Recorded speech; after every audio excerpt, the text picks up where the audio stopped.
singling out these kids. Right. It And goes it's back to like, what because I'm we're saying with the saying they're person. right, they're Yeah. singling them out. They're saying we shouldn't. We're stifling them, almost like putting them in a contained classroom. We're segregating them, blah blah blah. And I'm thinking, that's crazy. So now you're taking this kid, Yeah. you're dumping him into a class with 32 other kids, And no and teacher you're and no sharing assistant. TAs. So TA is going from one classroom to the next. So he only gets a TA for half a day instead of a full day. Right. Yikes. And it's like, we're failing our kids. Yeah. We're failing the kids on the spectrum. The Podical sound. Podcast, you can't win. Talking a good game, you can't win. Topics never lame, you can't win. Win. Watch your average Joseph. Marvelous. It's ridiculously funny, but funny. What's up, everybody? I'm Marvelous. And I'm not your average Joseph. And we are the Podical Sons. Let's start the show. Like, comment, subscribe, all of the above. On streaming platforms, Podical Sons Podcast, and on the socials, at Podical Sons. Let's start the show. How you feeling today, Smooth? I'm feeling good. How you are feeling, my brother? Surviving and smiling. We got a lovely guest with us today, Ms. Vo. We want you to introduce yourself to the world, but I want to introduce you as the Black Martha Stewart. I want to start from there. And and then we're going to get into more about your world and your business and everything after that. But let the people know that you exist. Say hi to the world. Hi, my name is Voceta Frempong. I am the president, co-founder, and director of Physical Lifestyle for Autistic Youth, aka P.L.A.Y. We run a program for kids with autism. We teach kids the basic skills of soccer, basketball, while having fun and integrating with their peers. We want to see every kid get involved. So our motto is no kid left behind. So Nice. when they're at school or on the playground, we want to get them up and have them playing with their friends, touching a ball instead of just sitting on the sideline on a tablet. And that's it. Cool. Awesome. Not mad at that. I'm not mad at that at all. Before we get into more Voceta and get to know her a little bit more, let's get to these polls and then we jump right into the action. So first poll of the week, last week and stuff was, has cosmetic surgeries been normalized within the youth? And 94% said yes. How do you feel about that, both of y'all? Smooth, talk about it. Yeah, I think that's all they see on social media. And then that's probably the most driving factor with most teens today. They see it, they want to repeat it, right? It's not even to say like their peers may have done it. Mm-hmm. It's like my peers even haven't done it. This is a chance to be the first out of my peers. That's like that's how some of them are looking at it at this point. Yeah. How you feel about that, Vo? It is exactly what Andrew said. I think it's just social media has just created a world for this generation that I think we were lucky in our generation that we didn't have. Yeah. Which was better for us. Now, I was about to say, previous times and stuff, whatever, let's say the number one before was breast implants. Mm-hmm. Right. Back then. Now the number one surgery now, as of 2023, the stats I saw was lipo. Okay. Right? I thought it would have been lip injections. I thought it would have been lipo. BBLs. Because BBLs will fall into the under thing of lipo, right? Right. Because you're sucking out the body, the fat from here. Right. Now, some people are just like, you know what? I'm done with the fat out here. You can do whatever you want. And the other one's like, put it in my ass. Right. And that's where that side will kind of come back in now, right? Mm-hmm. Breast implants, though, they did take off, though, for a time. Didn't they not? Yeah.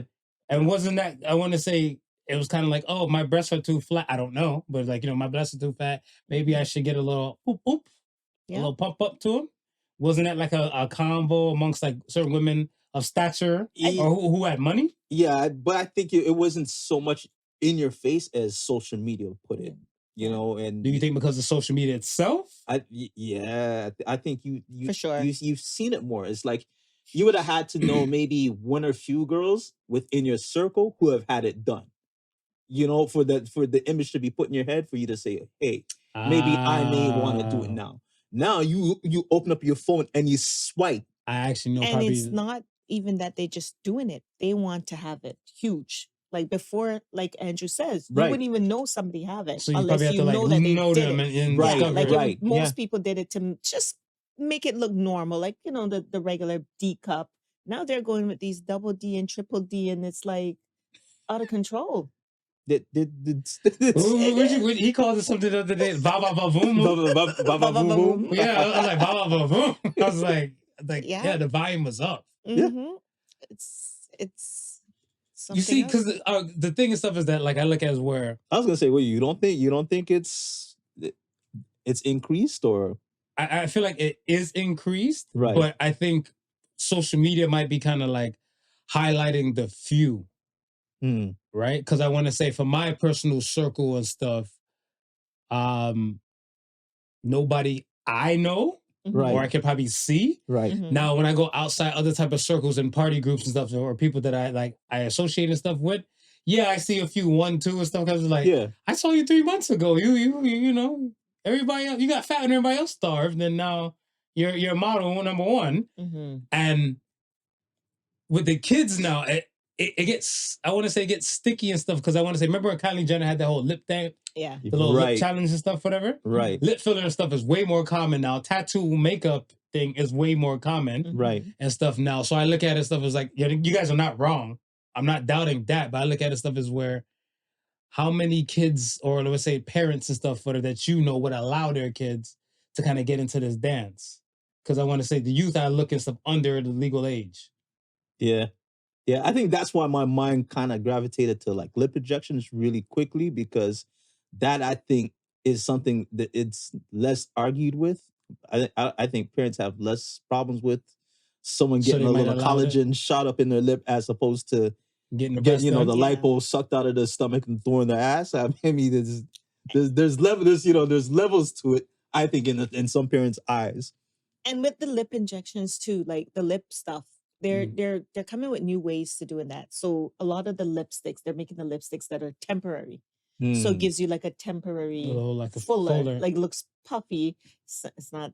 I've heard stories about them that they burn for a bit before, because they I've want to heard, make it Right. numb yeah. and puff up, and then it goes away. Whereas once you put the breast plants in, or in the BBL, it's like it's permanent. But Right. also, I think there's a risk with it, because a lot of them are going to Brazil, and you know, you're like I've heard BBL is the most South American dangerous. countries to do it, Right. and it's not always safe.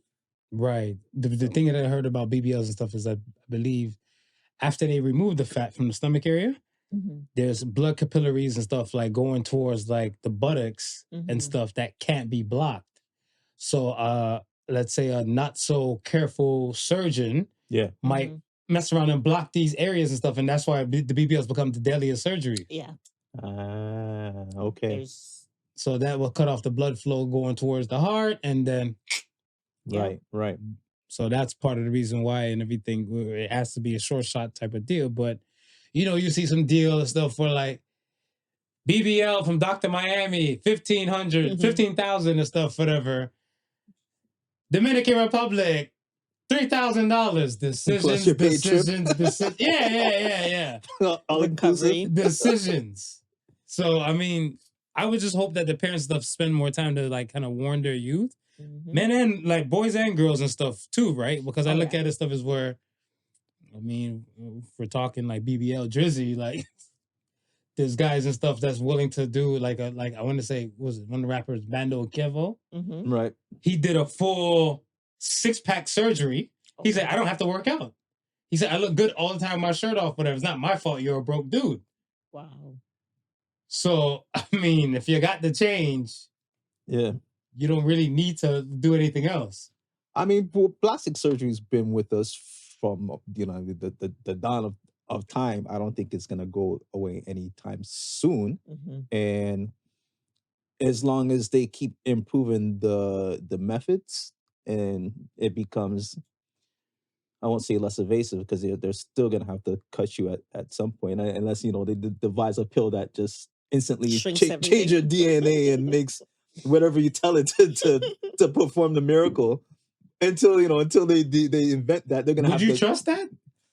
I don't know if I could trust it, Oh, but okay. you know, I wouldn't trust surgery, and you have people out here doing it too, right? Right. So it's all about your level of comfort. I don't think body alterations are ever gonna go away, and as long as people feel like they can't be satisfied with themselves.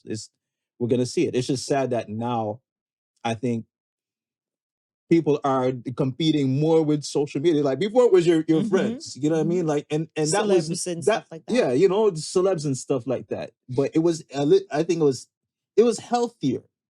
You know, it was more like if we amongst your friends, it was like like a friendly thing, right? You're trying to outdo each other, but you all, you know, you all look good together, and you all celebrated looking good together.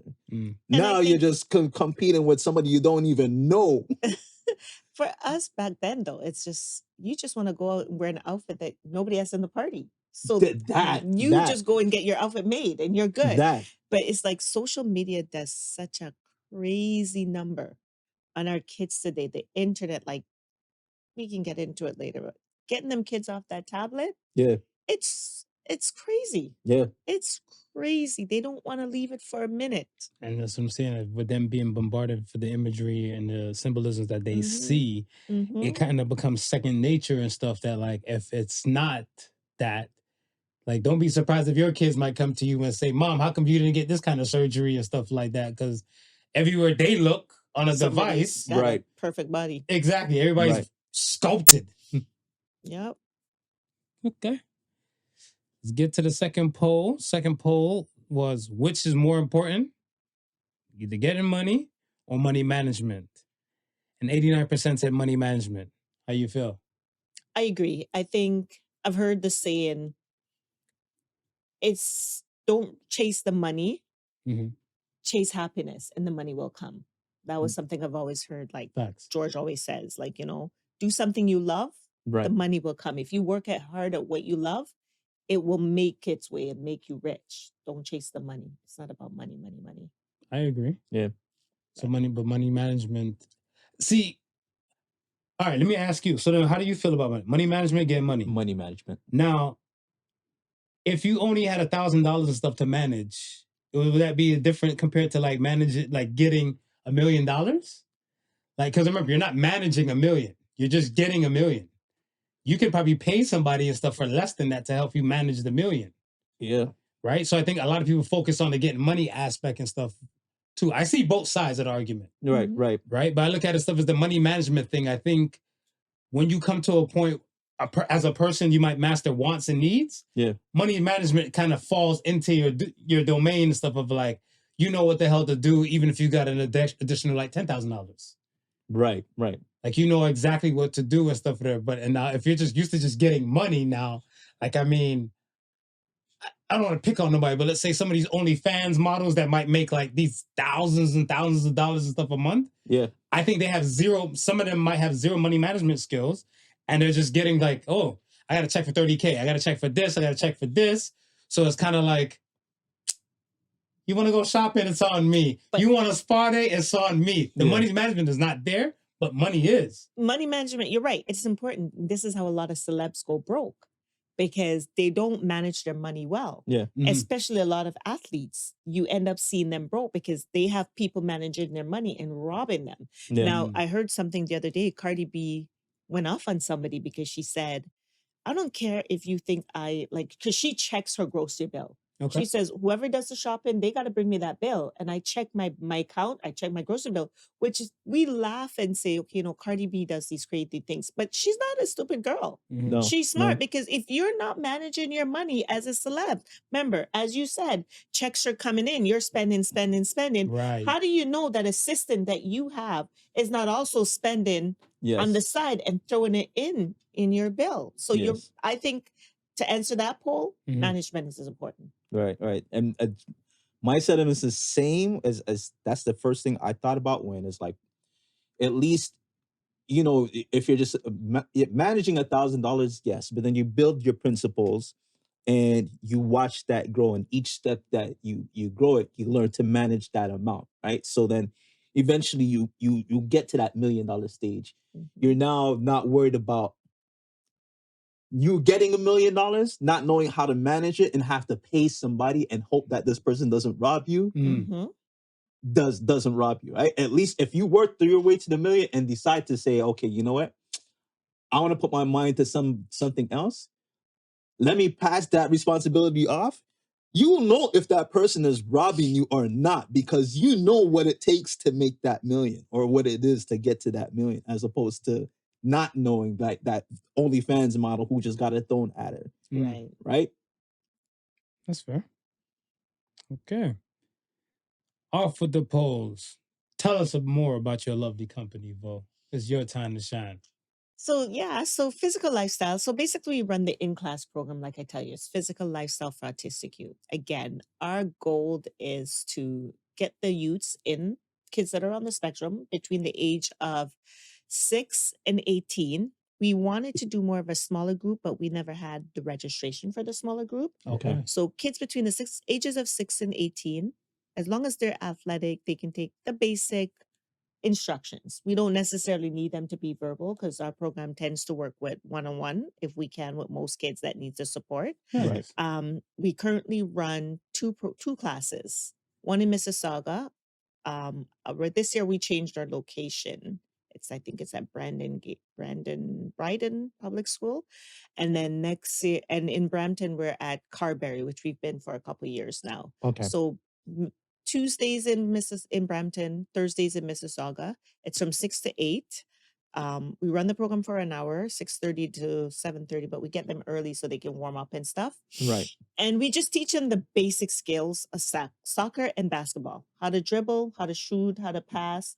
But we don't want the parents involved. So our program doesn't, as a parent, we know most autistic kids or most kids, they like to cling to the parents. Right. Parents has right. to leave or go sit in the hallway, sit in the Out of side. sight. I was gonna Right, say, okay, 'cause they're out of sight altogether. Right. Right. So the goal is to basically get these kids to interact with other people other than who they know.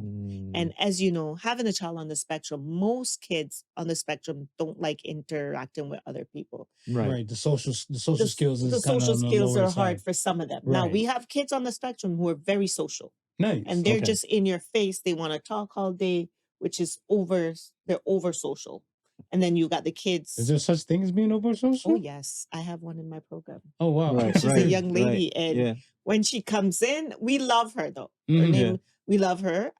She comes in, she's like, "Hi, Miss Frempong. Hi, so and so," and then she sees the boys, and she runs up to the boys, and she does the acts, and this is where we call them over social because they don't know boundaries. Right. So they Right. just run up and she'll run up and she'll give somebody a hug, and then like one of my boys who's antisocial, or he's so-called social, Junior. Junior is more social, but Junior is still like, back off, pervy.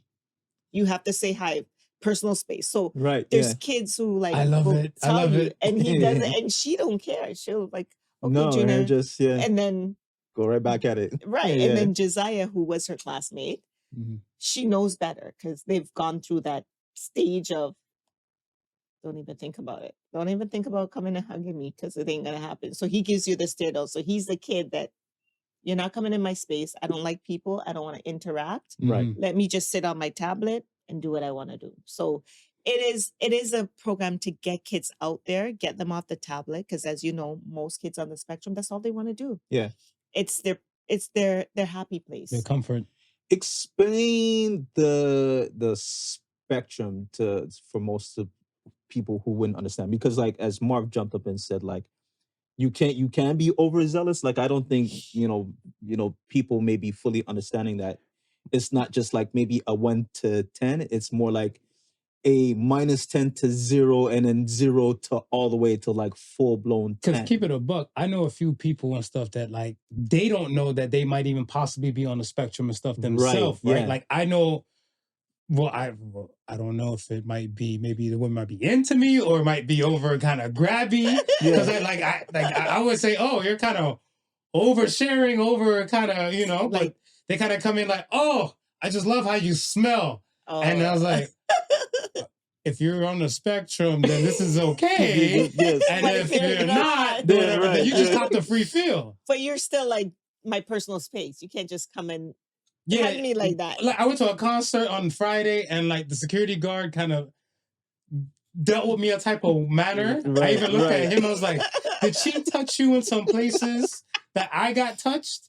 And then we just have to come to an I have equilibrium. to use the excuse as she's security. She's security. And just leave it at Um, that. when you say the spectrum, such a it's not a 1 to 10 number. Right. It's a big spectrum. Mhm. And the way I've always explained it, there's no two kids that's the same on the spectrum. You will never, ever, ever find two people the same on the spectrum. And I shouldn't say just kids, but two people that will never be the same. I've experienced that because I have both boys on the spectrum. Right. Junior's 22, Josiah is 16. Mhm. And, you know, when Junior was diagnosed, I tried to research everything because I think I did everything proper. How I did you took my feel at vitamins. that moment? It was when Junior developed, Mhm. but he was a slow. And you know, back home they say boys are lazy, they're slow. So Right. we just thought When he was girls just lazy. get it. Yeah. And girls are just a go-getter, right? Right, Mhm. yeah. And then it's like he started doing some things and started saying, and then he went backwards. So then we got him tested and we found out he was on the spectrum. Okay. Now Junior, like I remember when the first words he said, daycare, and they just got excited. They gave him whatever he want, but it took him a bit more time to talk and express himself. Even now, I find with Junior, even though he's 22, mind you, he's high functioning. So when we say high functioning, he can dress himself, bathe himself, feed himself, do everything. Right. Yeah. But when it comes to the communication, he struggles. So when Okay. I say, Junior, do this, I have to kind of break it down a little bit slower. Right. Mhm. Like if I give him say, go downstairs, if I give him almost like we call three, what would you say? 3 commands in a Okay. sentence. Okay. Go downstairs, pick up the broom, put it in the garbage, da da da da. Some things could be easy, but some things you have to break it down so he understands, because it's almost like his memory can't process everything right away. And what somebody had showed me back in the day was I didn't understood why he would rewind when we had VHS videos. He had a VHS VCR. He would rewind the Disney movies. Like Mhm. he would watch a little part, rewind it, watch it again, rewind it. She goes, there was a teacher who Yeah. taught kids on the spectrum said, that's his way of remembering it. So almost like Mhm. they have a memory. They like to remember everything. So that's a Junior, where I have a Josiah and Junior is very social. You come Right. to my house, he comes downstairs, he's, hi, Andrew, hi, Marvin, and da da da da. But, Yeah. and then he kind of like, he hangs around for a bit and then he kind of goes, where we have Josiah, Right. who will look you dead in the face and walk right by. And it's not that he doesn't have manners. He's like, I don't know you. I'm not going to engage with you. He just wants to be in his own zone. And even when he was younger, we'd go places. I literally have to tell, like, if we're in the doctor's office, Josiah would have his iPad. Another kid would come up and be like all up in the iPad. And I was like, I had to tell the mom, you got to back him away, because Josiah used to be a little bit aggressive. So he would Right. just slap you to get out instead of using his words to get Right. out the space. So we had to teach him. Right. You can't hit, you have to use your words, right? Right. But it's not that. So and even though Josiah is not social, we found Josiah read, like he used to read better than Junior, Mm. and he comprehends better than Junior. Mm. So intellectually, I think he's a lot far ahead on the spectrum than Junior. Okay. So when we say high And this functioning, is the same mother, same father, same household. same everything. Yeah. And these two are nowhere near each other on the Totally spectrum. different, Right. right? Like, I mean, I could sit here and tell you stories for days when we just sit there and we're like, oh my God, like, I can't believe Junior's 22, Josiah is this. And Josiah understood what I said. Right. Junior doesn't really understand it until we have to break it down for him. Mhm. And I'm lucky to have, and when I say lucky, I'm very lucky to have high functioning kids. And because I've seen it through other kids, through other programs, through my programs, where kids are low functioning, where they can't go to the bathroom on their own. Even though they walk, and a lot of things I used to get, oh, but your kids don't look autistic.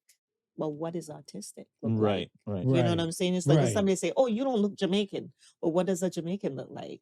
You know what I'm Right. saying? I explained Chinese Jamaican to a coworker and stuff, and she thought it was a unicorn. Yeah, and Yeah. it's the spectrum is so wide, it's so big. I've heard stories of people being diagnosed on the spectrum when they were adults. Yes. And they went yes. through life Not just knowing. not knowing that Yeah. they were autistic. And it's just like, wow. You know, it's just something that's just, even growing up in Jamaica, I came here when I was 11. I didn't know what autism was I didn't even know what autism was until I had my child, which when I was 20 something years old, almost 30. And it's like, we never knew what autism was. Yeah. And it was out there for years. and we don't know. I think for me, I probably picked it up when probably 2013, 2014 time. Mhm. And then even at that time, it was still more Asperger's before, Mm-hmm. but it was never like a cleaner cut definition of stuff to where it is and stuff now. Right. Right. Right. And I looked at it stuff as where even as a father with a child on the spectrum, I always look at stuff as like, since it's kind of fairly new, let's say for me, let's say within a 10-year mark, is the world compassionate enough to understand individuals on the spectrum? There is compassion, but then there's people who don't understand it and they're ignorant to it. And That's I fair. mean, I've gone through it. I've gone through it at church. I've gone through it in Baskin Robbins. I've gone through it just the other day at Costco. Right. And it's one of those things where I think for me, I've always said that I call myself a grizzly mom because I feel like autism brings out the grizzly bears in me. Yeah. I've gotten stronger because of my boys. I have grown more patience. I tell people I don't have time for your patience because I use it on my children.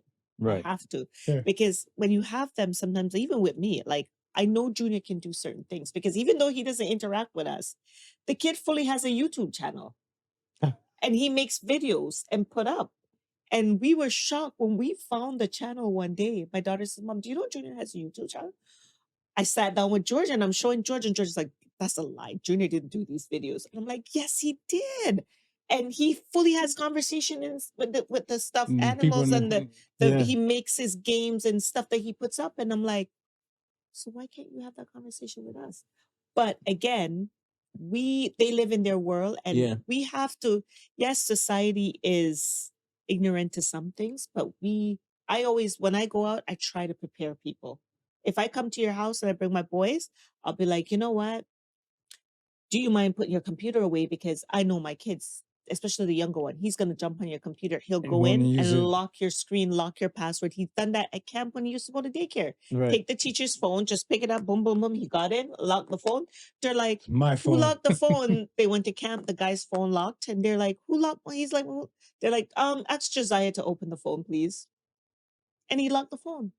And he had to go in and change the password and everything. And they had to let him go back in. So even at school, they have to monitor it because he goes on sites and he'll tell you. Like when they did a education assessment on him, and the lady said she's watching when he got the break. He got on a site, ordered a whole ton of stuff, got it zeroed out to $0. Right. And all it was asking him for was for the shipping address. And that's when the teacher kicked him out. But everything was free. Everything was free. I Yes. mean, So I didn't say no to free stuff. Yeah, but Hey, all right, we're gonna share it when it comes. Share it. We're gonna share it We're when gonna it have a comes. discussion with your parents, but So it's free. it's society does. There's ups and downs with society, but I think I've learned to mellow it a little bit when it comes to people. And if I try to, if I try to explain or give you some compassion, but I see you're not budging, then that's when the grizzly bear in me comes out, the mama bear, Right. and I just let you have it. But like I said, I've experienced it at church. Yeah. I've experienced it everywhere, but society's not. They can be mean. How do you feel about the word special or special needs? Do you find it offensive? No, because it's who my child is. He's special because God gave him to me. And if he wasn't special, God wouldn't give him to me. I feel the same And way. It's so funny because your sister, Cheryl, Right. she said this to me, and that's when it stuck in my head. She says, if God didn't know you could handle it, he wouldn't give it to you. Right. And he gave right. it to me twice. So for me, them being special and somebody saying, oh, he's special needs, I don't care. It actually helps in society because when you mention Asperger's, that's no longer in the spectrum anymore. Right. So when you go for funding, if your child's diagnosed with Asperger's, you get no funding from the government because they're not autistic anymore. Asperger's is no longer on that so-called spectrum. It's gone. Right. So if somebody says, well, he's special, he's autistic, I said, take the diagnosis. Don't argue with them because that's the only way you're going to get help. Yeah. When I get new people come to me and saying my kid's autistic, I don't believe my kid. Whether your kid isn't or isn't, take the funding, get the support, and get the help. Facts. Yeah. And that's it. Yeah. So I think so. What somebody one day and stuff, I was explaining about my son and his world, and I said and stuff, and I'm like, yeah, he's special needs. They got offended, and I was kind of taken back with her. I'm like, yeah, oh, what's wrong? Don't say your son is special needs. I was like, he's an autistic child. I was like, she's like, oh, but you want to make him seem like he's different from everybody else. I'm like, he is. Yeah. And I hope that the world would treat him a little bit with more, again, the compassion would be the key word for me, because I look at it stuff as where we come to a point where there could have been tons of people, and I said it to the person, there could be tons of people when you were younger, you looked at them and stuff, whatever. Your parents or somebody older probably told you they were on crack, they were on drugs, they were on something, and they probably had a mental disorder and stuff that we just weren't sure of the diagnosis and stuff for. Right. But yet and still, we threw, I want to say, not so kind words at them. Exactly. Because. Yeah. But if you knew that this person was a special kind of case and everything, would you move and treat them a little bit more different? Right. And they said, yeah, but they got more offended and stuff with special. And then I had conversations with other older people and stuff who are on the spectrum. And they said to an extent, but they said they just don't like, let's say, the R word more off than anything else. Right. But they said there's like a toss up. I want to say, let's say out of the 10, let's say maybe 6 of them said it doesn't bother them, but 4 and stuff said like, yes, definitely. And when you say special needs, they do have special needs. There's certain things we have to do for them. Of course. But do I treat my kid any special? No, I yell at them. Yeah. And I do the same way I would do my daughter. I don't treat them any way. And I guess doing that, as long as I know they're not in like danger, in harm. Yeah. exactly. Yeah. Then Carpe listen, diem. you clean the floors, just like clean up after yourself, do this, do that. I'm not babying them. They know it. If you don't want to eat, I'm not going to force you to eat. Because again, we have to go through all those special diets. We have to go to this. We have to go through that. Those are things that are special about them. And Yeah, they are yeah. special. And it's not that we're saying it in a negative way. We're just saying, like you said, I'd rather use that than use the R word. Do you know what I'm saying? Because Way we grew better. up using the R R word. word, That's yeah. all you Yeah. heard. Yeah. You know, and we knew nothing about all these other mental health issues. You know what I'm saying? Correct. So for me personally, no, I don't have any issues with it. And I treat my kids special. And there's things that I do for them that I necessarily might not do for my daughter. And there's things I do for my daughter that they'll be like, we're not doing that. And they will tell you, one thing I love about my kids, they are, especially the little one, oh my God, he has no fear in his game. He tells you like it is. He's a May child. He comes out and he tells you like it is and has no fear. If he don't like you, he's looking in your face and he's like, I don't like you. I need people like that in my life. More people. Like just blunt, raw deal. We rip the Band-Aid off. We get it over it. We just keep it pushing and we live happy ever after. Like, I'm a fan of that. So what are people expecting you to use, those who are saying don't use special needs? To be honest and stuff, what I want to say, I haven't really gotten to a debate with too many people and stuff about like to use replacement words. Right. I think one person and stuff I heard sorry, on the show. Is it just they don't want you to refer to like your autistic child or an autistic person as a special needs person? Like, do they see that? I guess they're trying to say like we're all not normal. Right. Like even as much as we may claim we are and stuff, whatever, we're just in our own unique way, we're different. Yeah. So it's not on like a good or a bad thing and stuff for them. But now when you're saying like this group is special and you're looking like, oh, are they like, you know, like next in line to be God or something like that? Like, no, well, they have a little bit different quirks and things and stuff about them. Right. Where they might need assistance and stuff for them. They're like, no, we shouldn't highlight them because those people will get picked on and bullied and stuff because we're looking at them like that as the case. But I'm like, I'm looking for more the compassion. Yeah. Because I don't want you to kind of like say, like, let's say, for example, if the day comes and stuff and my son's driving, he gets pulled over by a police officer and his communication skills and stuff are not that well. Right. I don't want to be in a situation and stuff where he's frustrated and much as he's black, Yeah. and the police might try to, harm him, Which in is some space, something shape, that or we've have seen happen. Yeah. It's right. happened a right. lot. But I'm looking at yes. like if it's at least known and stuff, whatever, That then you- maybe the cop might go with a little bit more compassion and a little more grace. Right. Right. Be like, oh, okay, well, slow your roll, calm down with your words. All right, just let me see what I can do from here. Yeah. Right. And then, like, if they even yell at the cop and stuff and they're like, oh, thank you so much and everything, be like, it's cool. Because that's how he talks, or Right. he Right. You have a communicates. Yes. And it's true. Like, you have to worry, and as a mom with not just Black boys, but special needs Black boys, there's a lot of Yeah. that happens when they get pulled over, if they're in a situation where they're having a meltdown.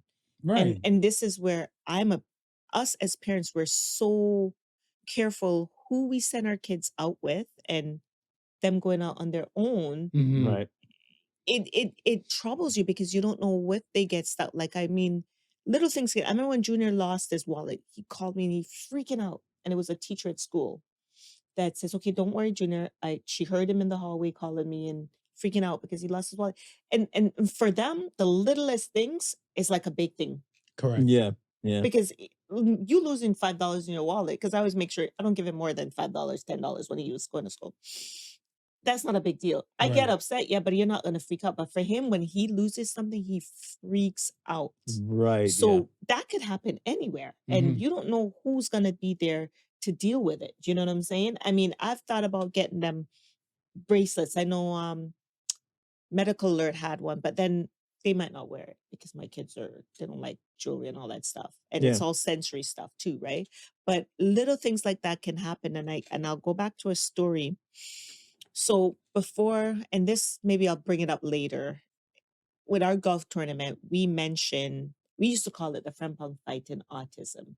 Okay. So when it used to be named the Frempong Fight in Autism, I had a lady wrote me an email. Instead of picking up the phone and calling me, she wrote me this long email. I don't think you should do that. You're fighting autism and da da da. She went off on me. And I lost it. I had to calm myself, and I literally had to call my girlfriend and says, okay, how do I deal with this? And she's like, okay, you have to understand, people write stuff and we might take it a certain way. But then she reported me to this group, and the lady from the Wow. group called me. And I was like, I'm not going to have a conversation with you, because you could have picked up the phone Yeah. and called me to ask me, what do I mean by fighting autism? I'm not fighting against autism. I'm fighting for autism. Right. Right. Yeah. Yeah. Right. So, I sat down with my team and I said, you know what, we're going to take the word. For the next year, we took the word fighting out there. That way we don't offend anybody. But Right. as a mom, and you claim you have a child on the spectrum, pick up the phone and call me. My Yeah. number is always out in public, Mm-hmm. just to say, hey, you know what?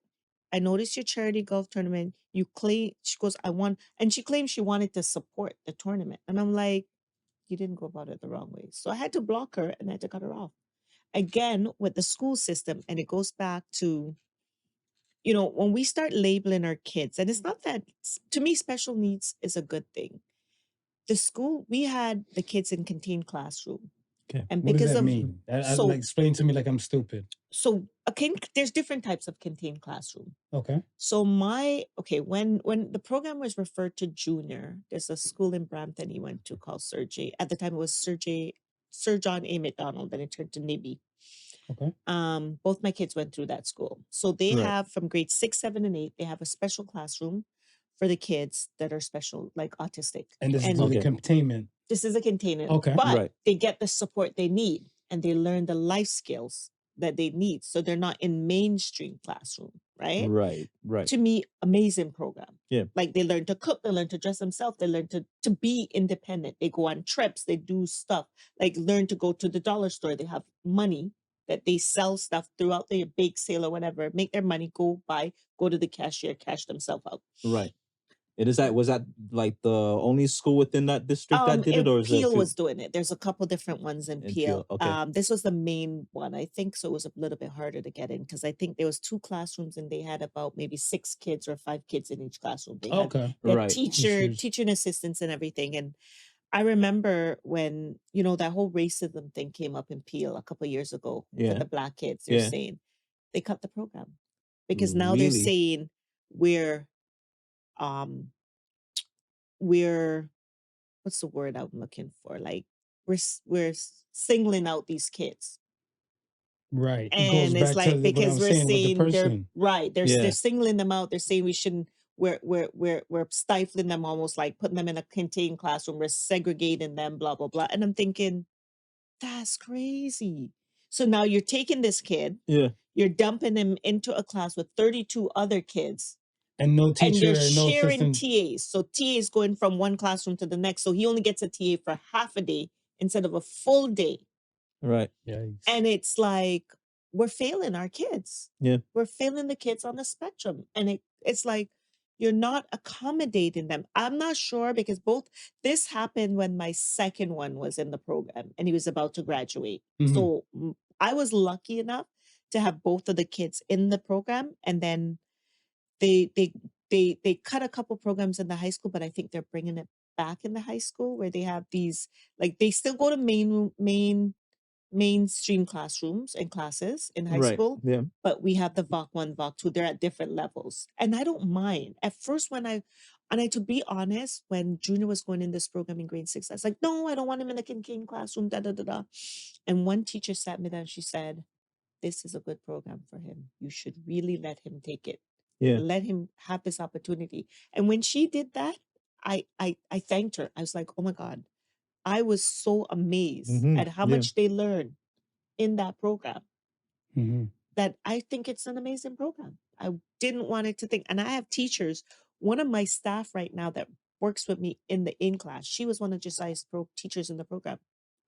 And she Okay. loves her kids. And even when she got moved out, because she's no longer in that program at that school, she's teaching a regular grade 4 class. And when you have teachers that are loving these kids and working with them, we have to keep them in these programs, and we have to fight for these programs. So my Right, my right. son's second grade teacher, she has a child that's on the spectrum Mm-hmm. in her world. And now I want to say there's probably 2 other students besides my son in her classroom. So when it was time to, for his little first grade graduation, speaking the kind of little meet and greet type of thing, she's like, you guys don't worry. She's like, because I'm a mom with a child on the spectrum and stuff, whatever too. Yeah. She's like, I'll fight for them like they're my own. Mm-hmm. She's like, I can't swear about other teachers and what their world and stuff, but she's like, this is a personal thing for me. Yes. And that's why she said that if the school had more resources, Mm-hmm. she would probably just deal with only special Yeah. needs and stuff. And she said, and then she even said, well, she was one of them and stuff too. They said, like, whatever you want me to call him, because she's like, this is the landscape we live in and stuff. Right. I was like, his name is Xavier. Mm-hmm. Yeah. Love him like he's yours. Yeah. And protect him the same way and stuff, whatever. Because again, you would want, and this is the whole thing and stuff where we're like, I feel like accommodations should be made, Of course, for people on the spectrum and stuff, because it's kind of like we now know we have to move a little bit different, because like I don't think everybody cares. No, and it's not even that. I've had one bad teacher out of all my kids, actually 2, that I had to. One, and the funny thing, one was a Black teacher that I was so disappointed, and she didn't pay attention to Junior in grade 4, that she didn't even realize there was a gift in the bag at the end of the year Right. for her. That's how much she didn't even care about my kid. Christmas and the end of the year. I've had amazing teachers that actually treat my kids like they're their own. Mhm. They will tell you, that's my school son. That's my school child. I mean, I can't even explain how good I've been fortunate to have it. And I think it's not, I think if the school board realizes Right. how much these kids can do, Can they benefit from it. they also make them lazy. Speak on And it. they I remember when my son used to go to this one school, I used to say, I need him every Monday, go to the library, get a new book. Right. Bring it home for the week. We'll read it the whole week. Okay. Then bring it back on the Friday, get a new book. Or bring it back the Monday, get a new book. I remember the teacher said, oh, no, we don't give them homeworks. I said, what do you mean you don't give them homework? So I used to say, why does he never come home with homework? This was in middle school. Yeah. She says, oh, no, some of the parents can't bother to do it with the kids. I said, well, that's some of the parents. I want him to have homework. Because when they don't do the homework and they don't have anything to do, that's when they get sucked up into the tablet and the internet and the iPad. But now most of the regular, like, I want to say, like, quote unquote, normal, regular classrooms and stuff, I've They heard. get Yeah, homework. they No, don't. but some They don't get No, homework? no, they Oh, don't. wow. No, No, it's they cut don't. now. Yeah. Like, I Oh, want to get say, out. like, Yeah, it's that's been- the so, but and that's the confusion thing to me now, because I look at it stuff as where we're giving the kids more internet to use. Why not give them the homework and stuff to use even a lot more? But the homework from I want to say recently, like what, less than 10 years. Yeah. Oh, wow. Less than 10 They'll years tell and you- stuff for us have been kind of cut across the board and stuff. Whatever. You'll have and it's by choice. You may have like some teachers, they may give like an assignment Mhm. and say, okay, I'm giving you an assignment, and it's like a markable assignment. But even with that being said, the most likely will still give them time in class To do to it. do that same assignment. Mm. Yeah. Because even my son, when he was in Josiah, that's why I tell you my kid is unruly. He told the teacher he's not writing on a paper, and he ripped the paper up. They had to give him a computer. So from grade 1, he's Right. had a computer and a tablet that follows him all the way to high school. And that becomes his. When you see him, the kid is like this. Da-da-da-da. He types way better than me. I can't even type. When Right. he has the tablet's like this, and the thumb is just doing everything. And I'm just like, oh my. And it's so funny. These kids are so smart. Like COVID, when we were doing COVID at home schooling. And sometimes I literally had to sit there and watch. And I couldn't do it all the time because I'm running around doing errands as well, grocery and stuff. Teacher would call me, Miss Frempong, can you tell Josiah to turn the TV off, please? So I would have to call George, who was working from home, and say, go upstairs and tell Josiah to turn off the TV. The desk was like here, TV's here. He would turn the computer, but he's watching the TV, but it looks like he's looking at the computer. He's watching the TV. Right. Yeah. They are super smart when they do things. He'll tell you, oh, I know how to find a private VPN. I don't even know how to find a private VPN. Yeah. Yeah. And it's just like, are you kidding me? Free Google plug for Meets and Nord. stuff like that. They know everything. So we have to push them. I think if we push them and treat them normal, they have no choice. They have no choice. Even like, I mean, we've had like I've had one girl that works with me, and she's so amazing. I keep trying to get her to come back to play. Her name is Shanice Bastel, and she works with special needs kids. And when I tell you, Right, should because know one of her Shanice. videos is on the website. Yeah, Shanice, we had one child that was nonverbal. Okay. And when you see that girl work with that little boy and get him to do things, I'm like, you are a gift from God. I wish I was that good, and I'm not that good. Right. And she works with him, and she is so good at what she does. It's amazing. I think having the kids on the spectrum is truly amazing. But I do see where it can be hard for sometimes for some of the parents. Yeah. Because some kids have it really bad. I've heard stories of parents having 7 kids on the spectrum, from high functioning to low functioning. Yeah, I heard about a family like that and stuff under like Really? There's a news or something like Google it. 20 or There's- something. yeah, in there's there? a couple like of them. 17, like 16 or 17 of them is on the Mhm. spectrum, or more than half. And like this documentary showed where the kids would peel the paper off the drywall. Yeah. Yeah. They'll eat the chalk. It is hard. It's really hard. Yeah. Yeah. But you just gotta do it. Do it. So we're going back to like the schools and how important you feel it like it is to have these programs, and you know, if possible, you'd like to see more programs. With like the help of like teachers like such as Mar spoke about, and then also the teachers that you had with your sons that were really Mhm. caring with. Did you find that helpful, like when you started your program, trying to get them within like, because you said it's within 2 different schools? Yes. So how I started promoting the program, we started out doing a pilot. We did a little mini pilot at Okay. Sheridan College. We got a few people out. I find that we've advertised to P.L.A.Y District School Board Right. and Dufferin P.L.A.Y Catholic School Board. Okay. Because again, I'm in P.L.A.Y. Over the years, we were really doing good until COVID hit, Right. where we wanted to expand into Toronto and stuff like that. But then what happened was with COVID, it set us back because we were shut down. Yeah. Couldn't do anything for much time. Right. And then what I find with parents is they want a quick fix. There's no quick fix. Yeah. But I want to say that's the population of the world today. Exactly. So we'll say the program runs, like I said, the program runs from, we start up in October and we run right back till the end of May, early June. Okay. Only because we're non-for-profit, we're a Right. registered charity, so we rent from Peel District School Board.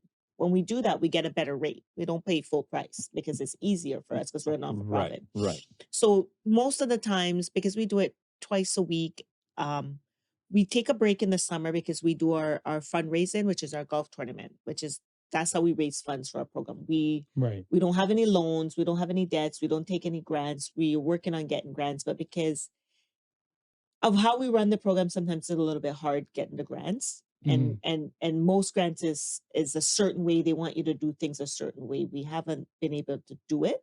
Right.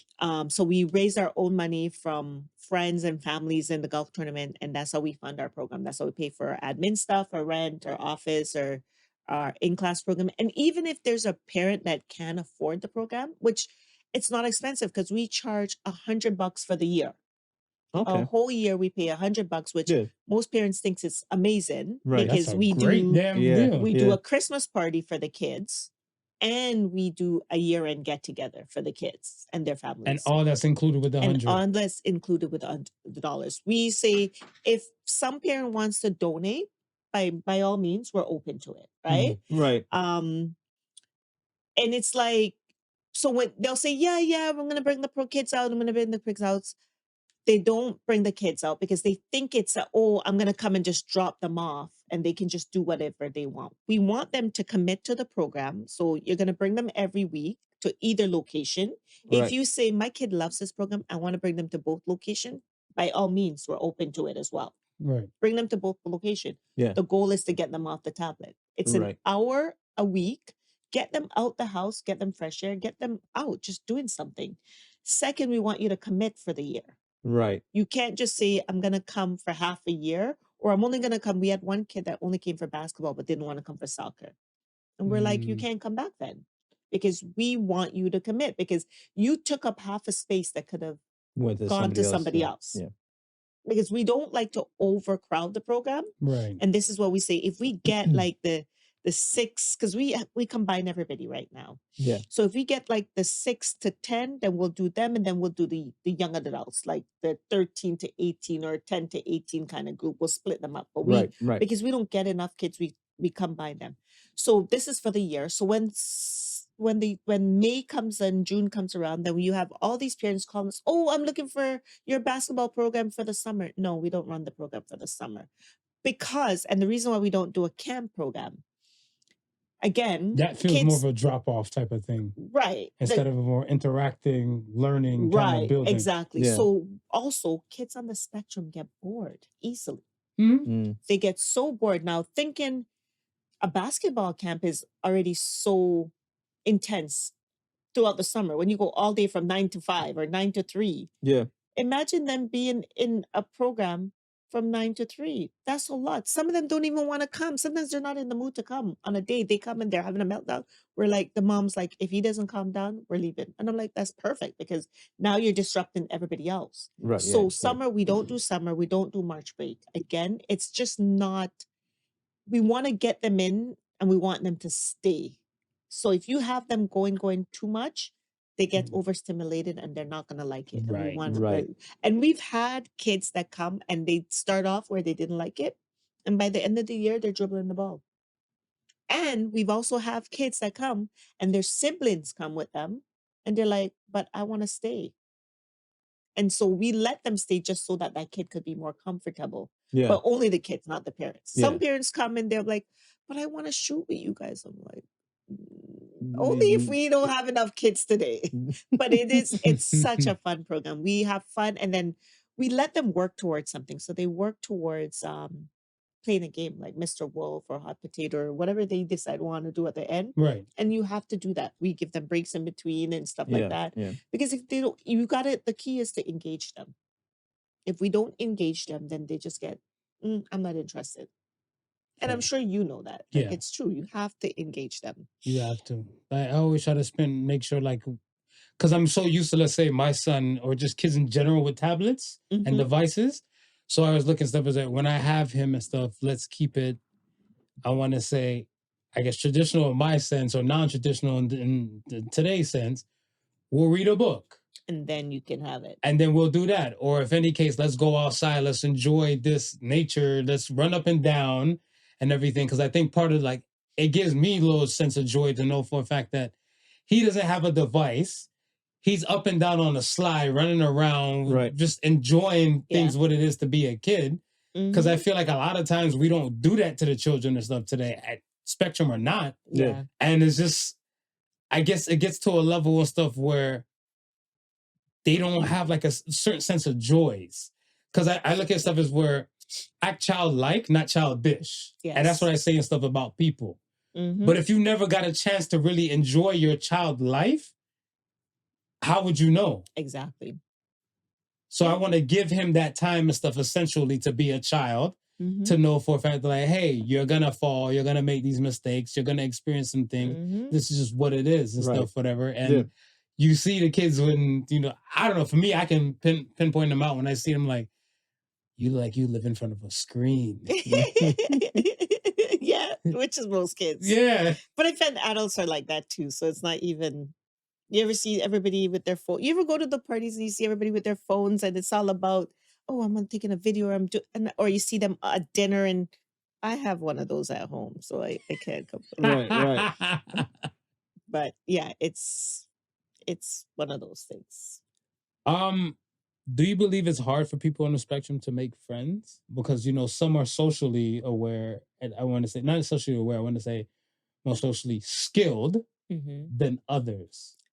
It Should it be like because like I seen a show, what is it? One show is called Love on the Spectrum. I've never seen it. Everybody keeps telling me to watch it. It's interesting.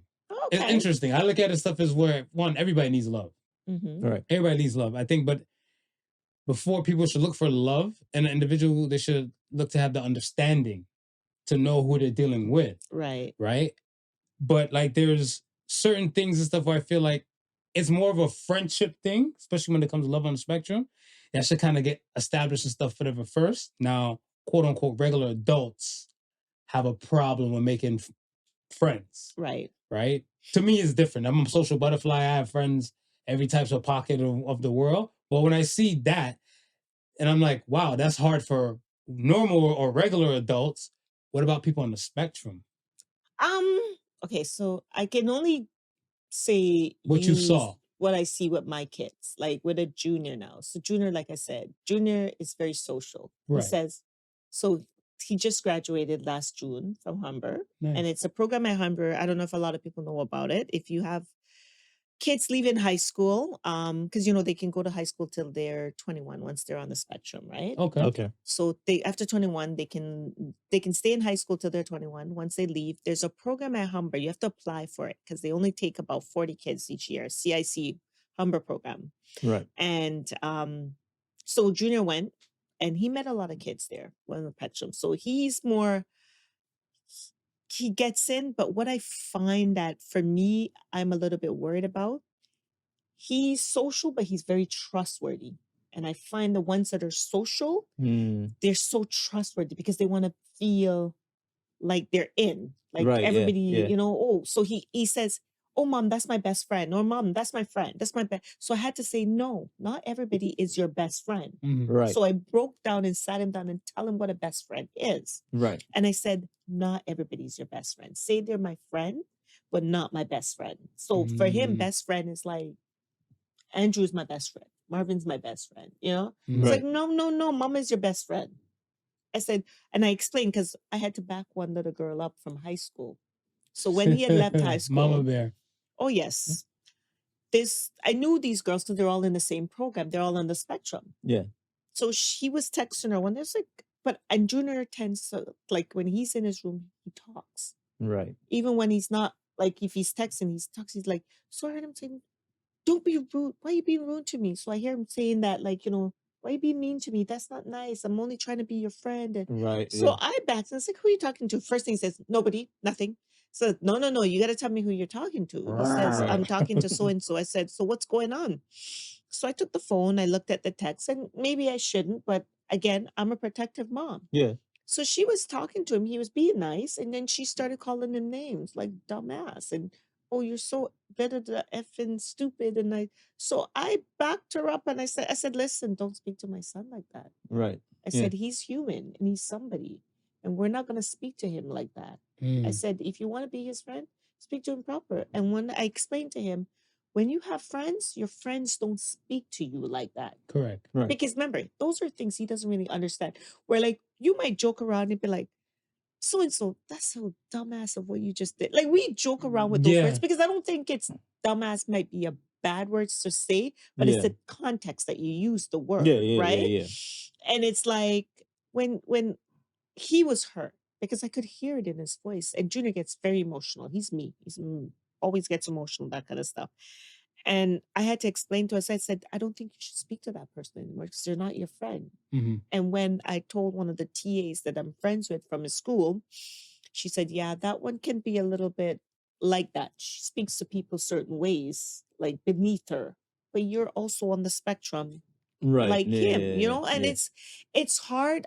There's another story that happened where we went back to pick up the other one, Josiah, from school, and he saw one of the girls he knew that was still at the school, and he was trying to say hi. And the way she's like, she did something, and I said, Junior, don't say hi, because she doesn't want to say hi. She goes, oh, well, I'm not comfortable with him saying hi to me.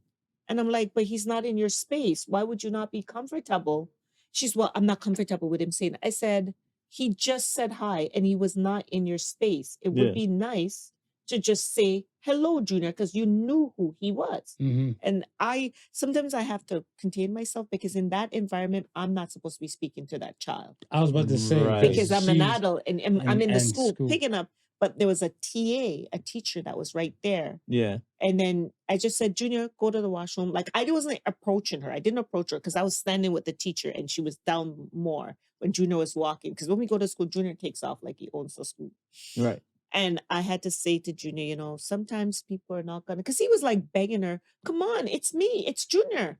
Don't you know it's Junior? Just say hi to me. Like he's that kind of lovable kid. Right. And it just, to me, it's hard when people behave. And maybe she was going through something that day. I don't know. Right. But I didn't disrespect her in any way. I didn't disrespect her in any way. I just said, you know what? All you had to do was say hi, Junior, and walked away. Yeah. And that's it. And people sometimes, it's hard. It's hard. It's really hard. What's a common fear that you feel that other parents and stuff with children on the spectrum share?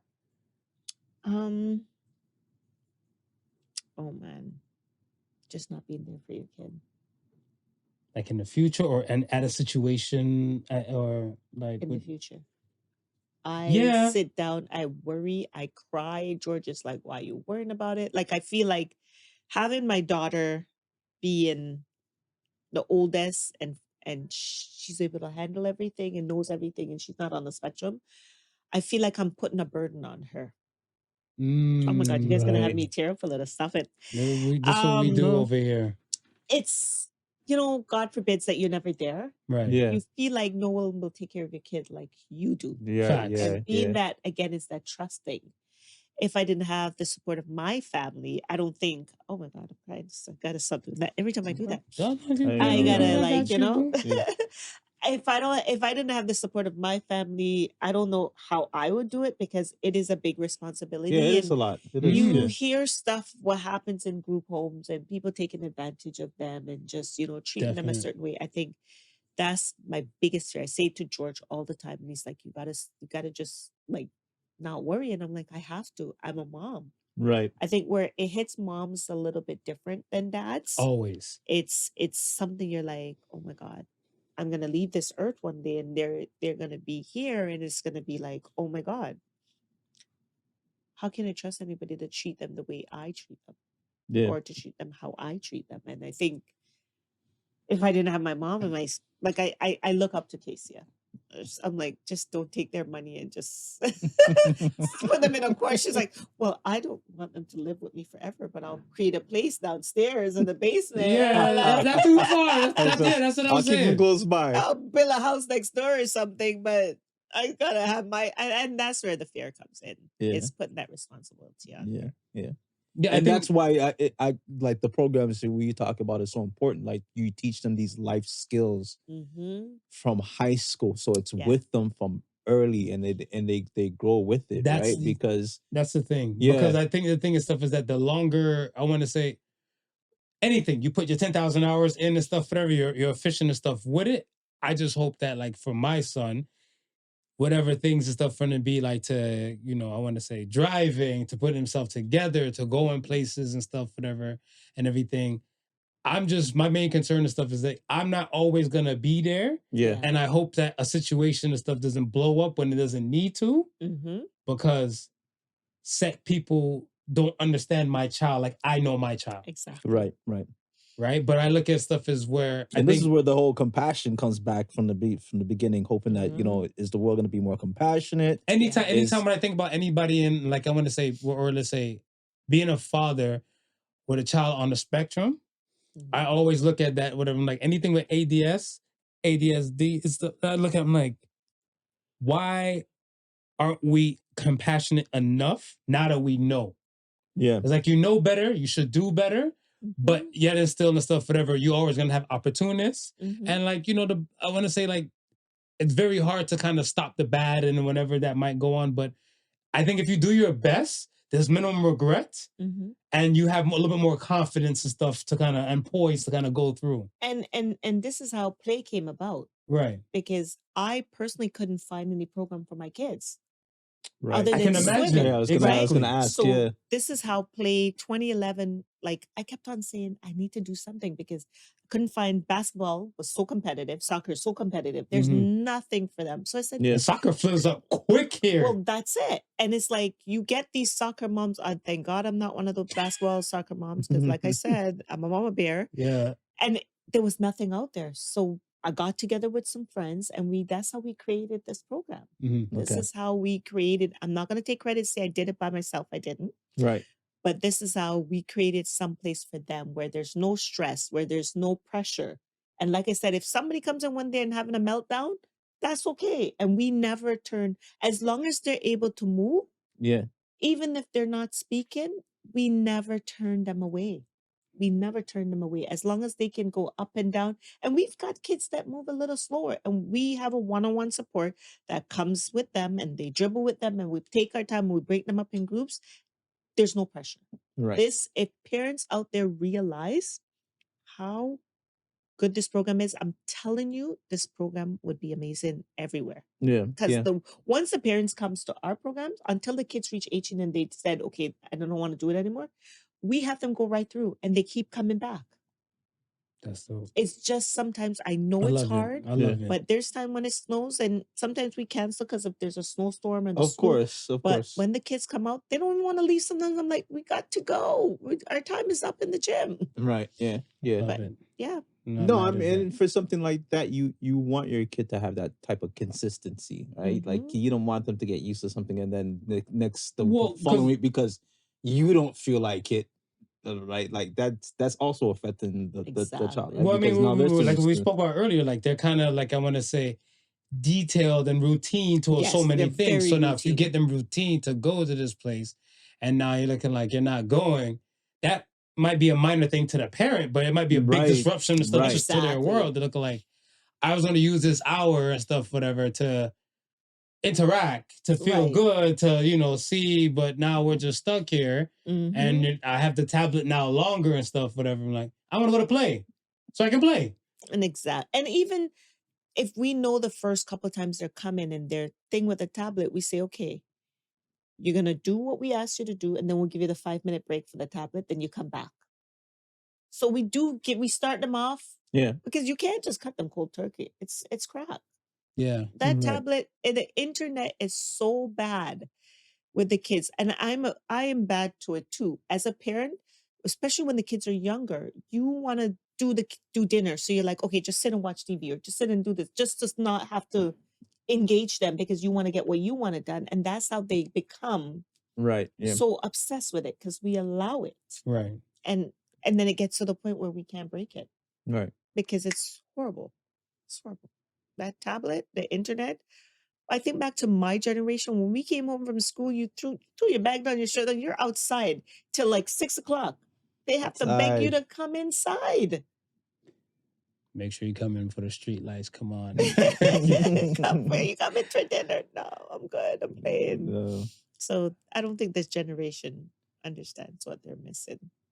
What do you recommend to the parents who have children on the spectrum so they don't get burnt out? Because it's a different kind of, I want to say, parenting itself in general is not an easy task. It's a thankless job. My mother warned me. Yeah. She's like, you're not going to get too many thanks, but if you do, you appreciate that. So that's why I gave my mom her Tupac moment and stuff like that. Right. You know, there's no way I could pay you back. My plan is to show you that I understand. Right. But being, I want to say, submerged and stuff in it, because I want to say for even like the first few years and stuff, like my son has been diagnosed and stuff pretty much since he was 2, right? And I want to say there was days where I probably couldn't go to work because we had appointments and stuff, whatever, for him, and vice versa, or had to leave work to go get him to do this. What do you recommend to the parents and stuff so they don't become burnt out?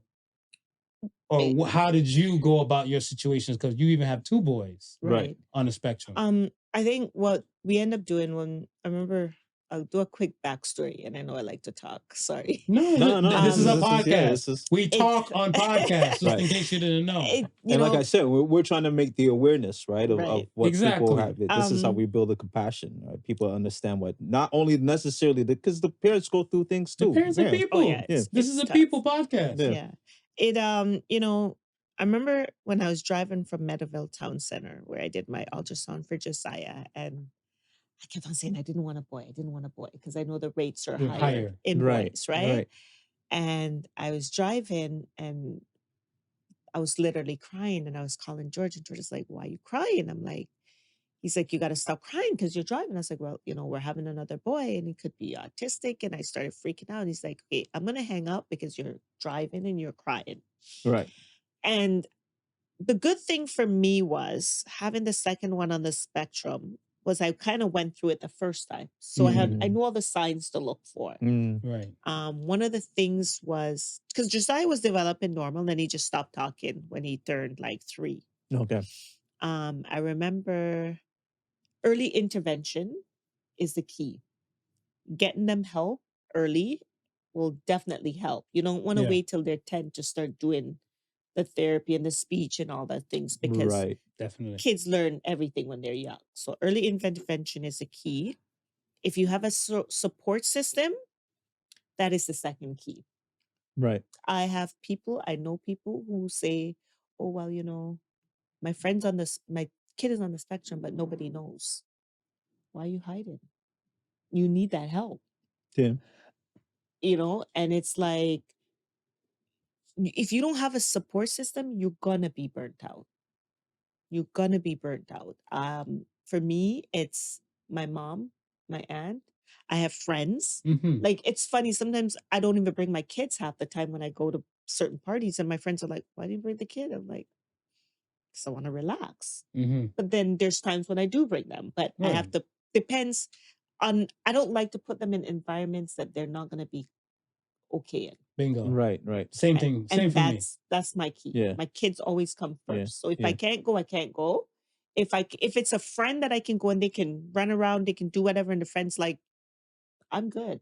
I know they're autistic. If they touch that, it's okay." Yeah. If I know it's a friend that their house is very, "Don't touch this, don't touch that," I'm not bringing my kids. As much as I love my friend, I'm not putting my kid in that situation. Same. Right. Like, my kids are the type, if they come to your house, they want to sit down, put their foot up, and I'll be like, "Take your foot down." And my girlfriend will be like, "Leave him alone. Let him put his foot up." Yeah. That's the kind of environment I bring them in. So if you don't have support, it's not gonna help.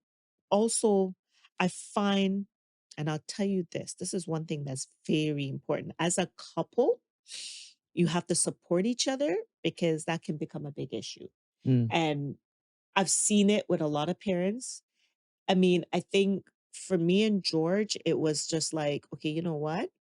There's no divorce. We're in this together.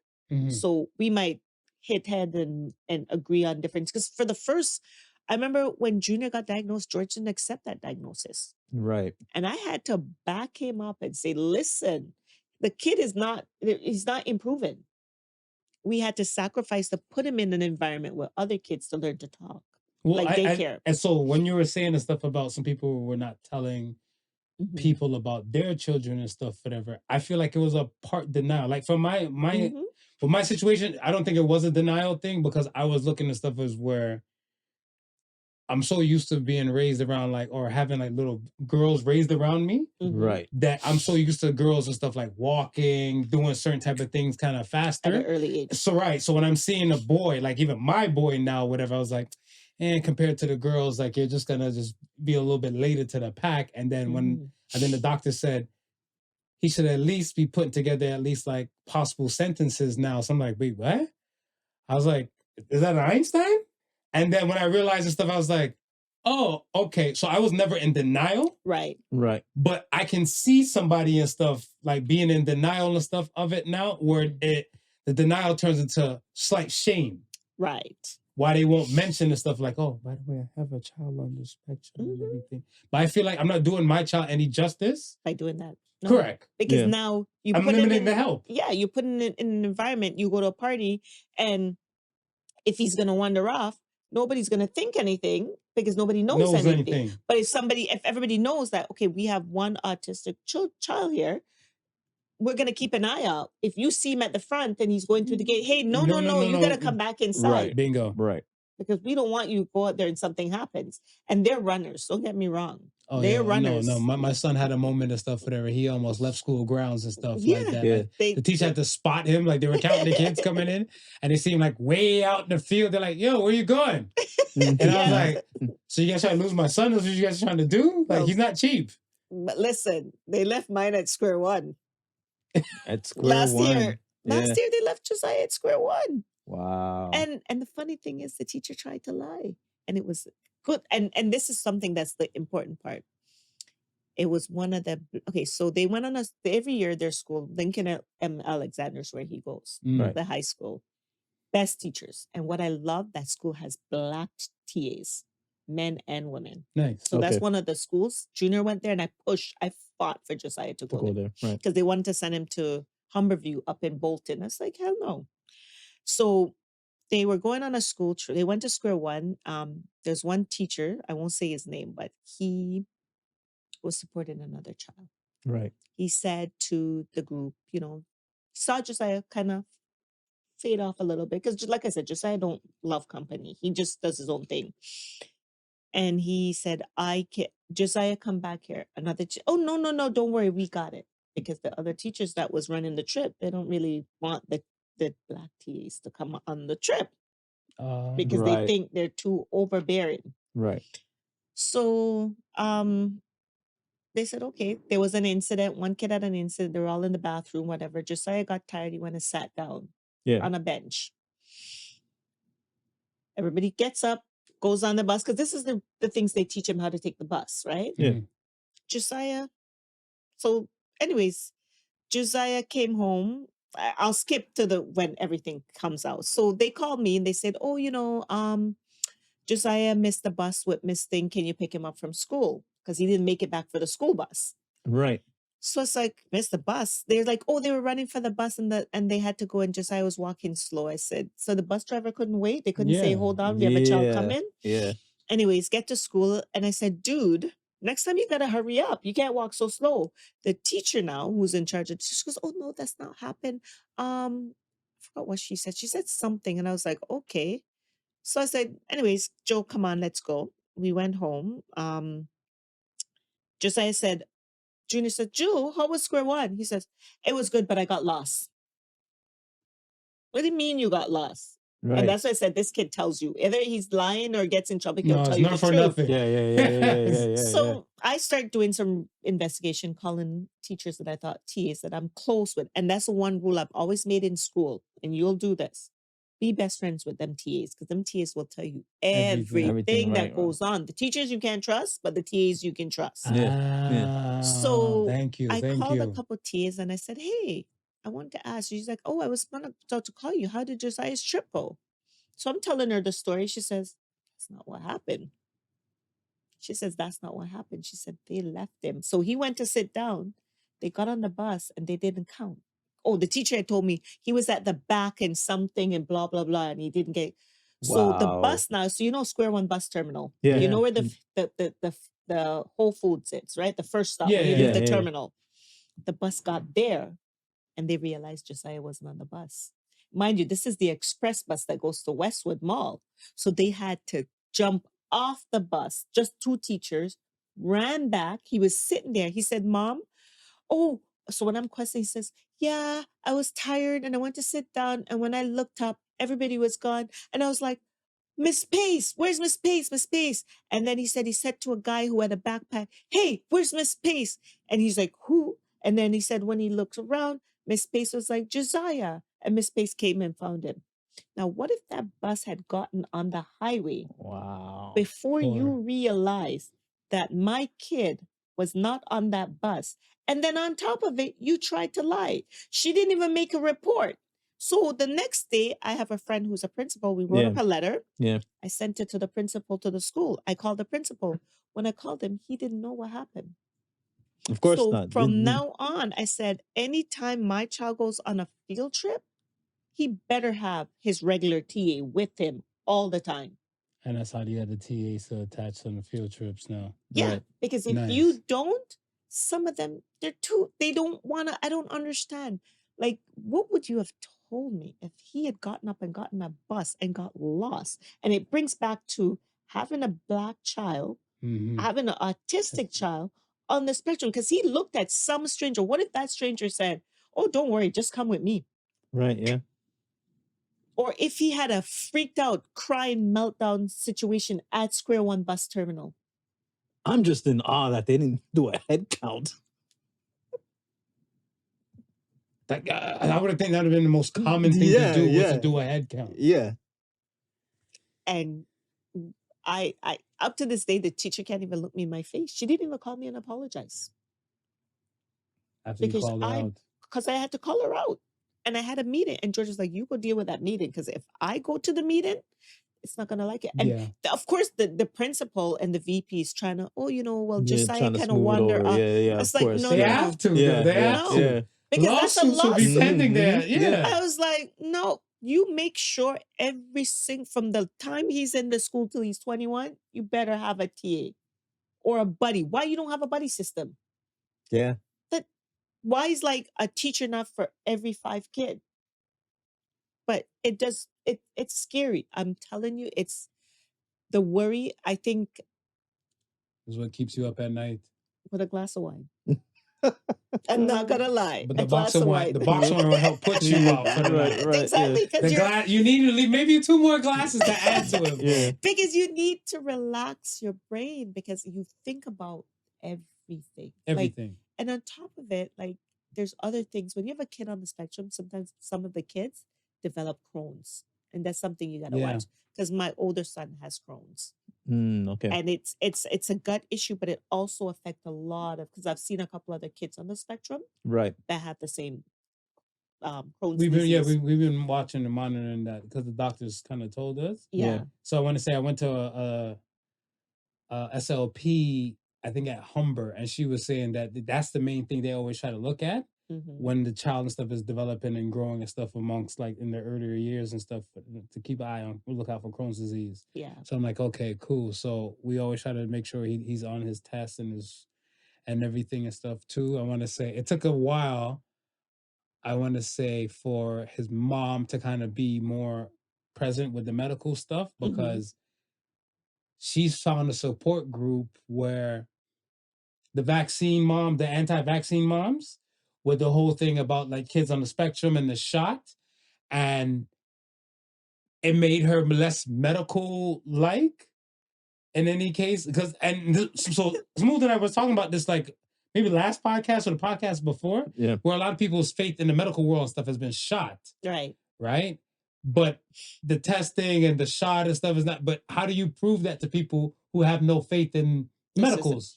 I mean, for me, okay, I did Jenny McCarthy did the whole Research. don't give your kids a get this shot. vaccine. Right. We delayed all of Josiah's shots, and it Right. didn't change anything. Mm-hmm. Like, we gave him a shot when they said, okay, he's coming into to school. You got to Right. give him these shots. Shots. We delayed everything. It didn't make a Nothing. difference. So vaccine has nothing to do with it. I think, to be honest, I think when it comes to autism, there's something in the gene. I think it's all gene based. And then that's just my opinion, because I've had people on my side of the family that has it. Right. Right. So Yeah, I think somewhere in the genes, like, I laugh and I say to George, we just can't make boys. Maybe we are too similar alike in chromosomes. Because when you think about it, we all come from Africa. We all, somewhere, somehow, our bloodlines are connected. Correct. Right? I Right. mean, it's not directly connected, but when it comes to, because my sister's son is autistic and we don't have the same mom, but we have the same dad. Mhm. Right. My uncle on my dad's side, his 2 boys are on the spectrum. He's one of those people that's in denial to say, no, they're not. Right. But I'm not stupid. I see it. Yeah. And they're twins and they both have it. And it's so weird because I have a kid in my program that's on the spectrum and the brother's not on the spectrum and they're both twins. Yeah, I think they were saying, like, when it comes to twins, fraternal or not, 70% they do, and they're both having it, whatever. And that 30% that they don't, Right. Mhm. it's like a mini miracle and stuff for them, because it's the whole DNA is a different kind of dance. And that's what I said. And it's just, and I think George has, I don't know of anybody on his side, but he doesn't really know because they don't have a lot of family here. Right. But And again, with the spectrum being so wide and a lot of people we don't know having it and not knowing that they're having it. It's so funny because how George behaved, because George is so antisocial sometimes, and it takes him a time to warm up. Because you guys have seen from the time he started coming around to now, Right. it's like we laugh sometimes and we're like, George, you're on the spectrum, eh?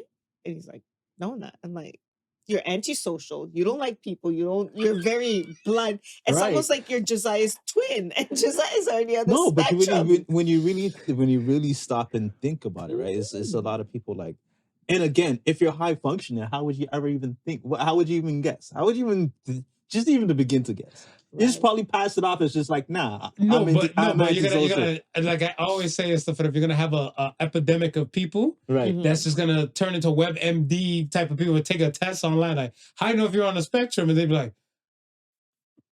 I think I'm on it. I don't like people. Because people piss me off at work, and I don't want to deal with anybody and stuff like that. Exactly. I'm okay with my social circle and stuff. I don't want nobody in my personal space. Yeah, I'm on it. Yeah. And then they'll misdiagnose themselves and stuff to be on it too. And then I want to touch on this that I think is so important too. For me, I've never ever medicated my kids. Yes. Even if they're overactive or don't sleep or don't whatever, I don't give them medication. I've Okay. never tried any kind of medication with them. Nothing. I don't believe in medicating them. Like, I've had it Good for you. put to me and people, oh, well, why don't you do this? No, I'm good. If we do therapy, it's just regular base, repetitive teaching and IBI and stuff, but no medication. I don't believe in medicating your kids because I think that's messing them up more. Right. It's all the brain. And if you're putting stuff in the brain that's not supposed to be there, it's going to mess it up. I mean, yes, we can say we don't know what's in Tylenol and we don't know what's in the shots they give us at COVID or whatever, but to purposely, I want him to sleep. Well, if he doesn't want to sleep, he can stay up all night. Eventually, he's going to just fall down and kick it. Yeah. I'm not going to medicate him to sleep. I won't do it. I never did it, and I don't think I'll ever do it. Good for you. No, we're trying to do that as much as possible, like go the natural route. Because I think, it's more with him is more repetitive. Yeah. And I think the more repetitive certain things, because and especially in the beginning, like for me, and I guess when it came to, I had this one different kind of remote, and it just would always like rewind the TV and stuff. And once he got into it, whatever, he just kept rewinding back like a part, and like his bang at the time was Kung Fu Panda and Aladdin. And I was like, we need to get past this part. But remember what I said. Yes, said earlier. Yeah. Yes. Yeah. But the teacher told me that's his His way of learning it. Right. So it's almost like, and they have really good memory. So it's almost like he's remembering it to kind of learn the words. Right. Right. And Junior did the same thing where he would watch a little part, rewind it, watch a little part, rewind it. And that's so we like, no, you're getting your own VCR because we're not doing this all day. Yeah. It's their memory is so good, and it's way maybe of even learn. Like even Junior used to be, and he still is obsessed with game shows, Deal or No Deal, and all those things. Yeah. It's what taught him how to talk.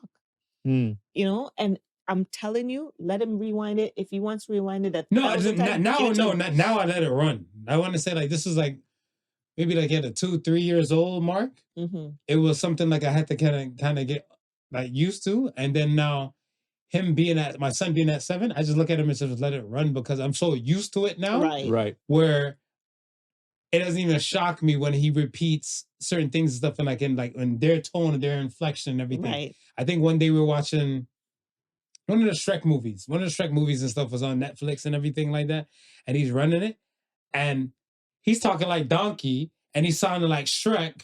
And I'm looking at him like, what? And I had looked at the focus, look at him, and realized the stuff like, oh, he's in the moment He's where in character, he knows exactly what part at what time.